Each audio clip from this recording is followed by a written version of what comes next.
हमारे लोग जीवन में एक कहावत है कि नस्कट खटिया बतकट जोय, जौ पैलौठी बिटिया हो, गोयड़े खेती भकुआ भाई, घाक कहाँ दुख कहाँ समाये। तो ये 3-4 चीजें कष्ट कर, इसी का थोड़ा सा विस्तार किया गया, एक नई बात मिल जाएगी।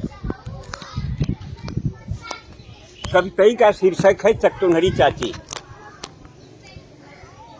इसको बहुत मंचों पर पढ़ा गया है, आकाशवाणी से पढ़ा गया, लोग पसंद करते हैं। वो शुरू करता है कि चकचोनहरी चाची कहत रहल नस्कट खटिया दुखदाई हो, बतकट मेहरारू अगर मिलल तो रचको नहीं भलाई हो।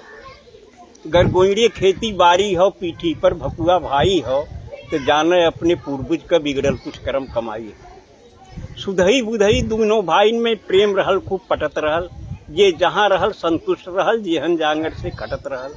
लेकिन देवरान जेठानिन में दोनों में नाही बनत रहल, बिस्कुट बानी हर समय रहल, आए दिन झगड़ा ठनत रहल। जन्म जन्म के दुश्मन इस दोनों जन आँखी में खटकें, उन्हें देख चौका पटकें तो उन्हें देख बेलना झटकें। सुख दुख के बाँटब दूर भयल, बोलब चालब भी विष होइया, मुँह झोरा ऐसा लटकाई लिहिन रुख दोनों के 36 होइया।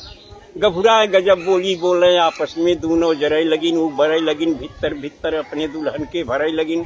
भाई इनके पावन रिश्ता में दोनों मिल गजब गिराई दीन, और दिन रात कान फूकत फूकत पानी में आग लगाई दी।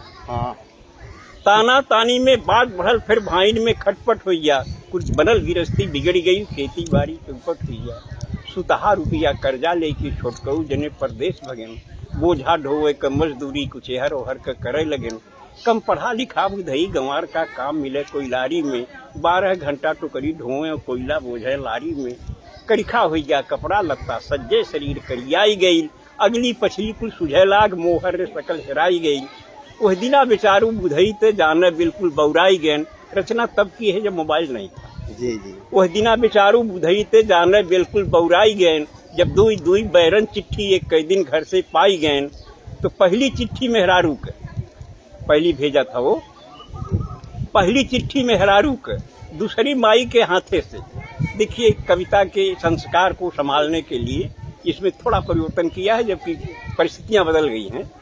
तो पहली चिट्ठी मेहरारू के दूसरी माई के हाथे से, पहली गोरे के तरे धरन दूसरी लगायन माथे से। माँ की चिट्ठी का जवाब दिया, कुल पढ़ी पढ़ाई के जान समझ लिख के समझायन माई के, जिक्रे कर्जा से आज तलक बा दुनिया में भरपाई के।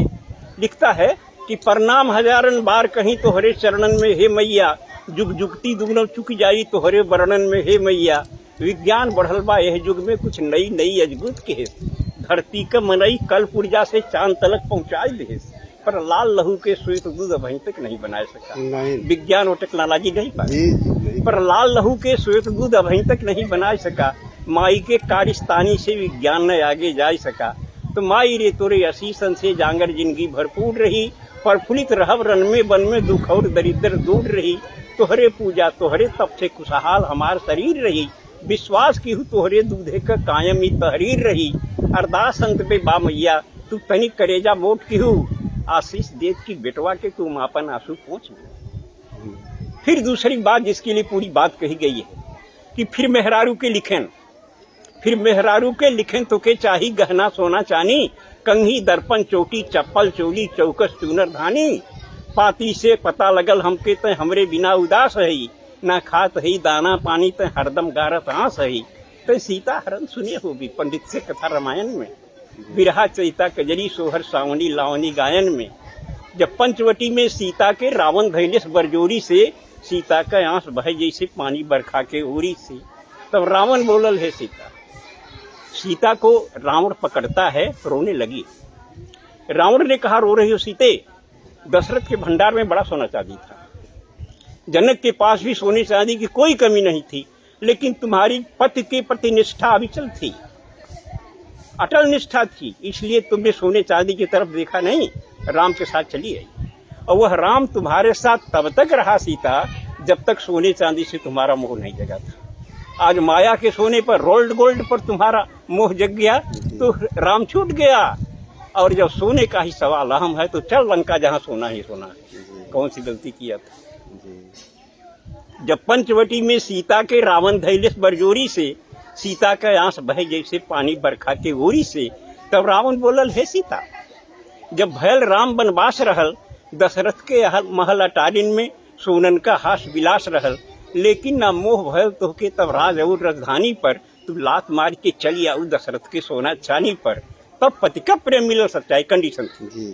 तब पति का प्रेम मिलल सच्चा, विश्वास राम में बना रहा, सोना का सूरत दूर रहल, विश्वास पति में घना रहा।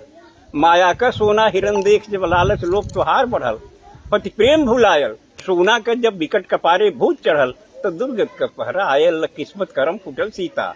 सोना के भारी लालच में लपट के साथ छूटल सीता। सोना का चाह तो है बाटे, तब तक बेकार कुल रोना हो, अब चला चली लंका नगरी, जोने में सोने सोना। ये बात याद कर रावण कहा, आवाज सही हो सदा रही, सुख वही मिली उतने जितना किस्मत में जिक्र बदा रही। आगे भी जौने नारी के सोना के लालच धरे रही, छुट जाई ओकर राम सुन पति कवन ओकरे घरे रही। ई कहत कहत ड्यूटी आइल, बुधई झट बांध लेन पगड़ी, देखा तो आगे खड़ा रहा जोड़ी वाला लेके सगड़ी। अब गुरु जी वही हिंदी कविता एक बात यार, बुढ़ाई हो, सांस सही बात। हाँ हाँ, हड्डी पर कितनी कबड्डी ले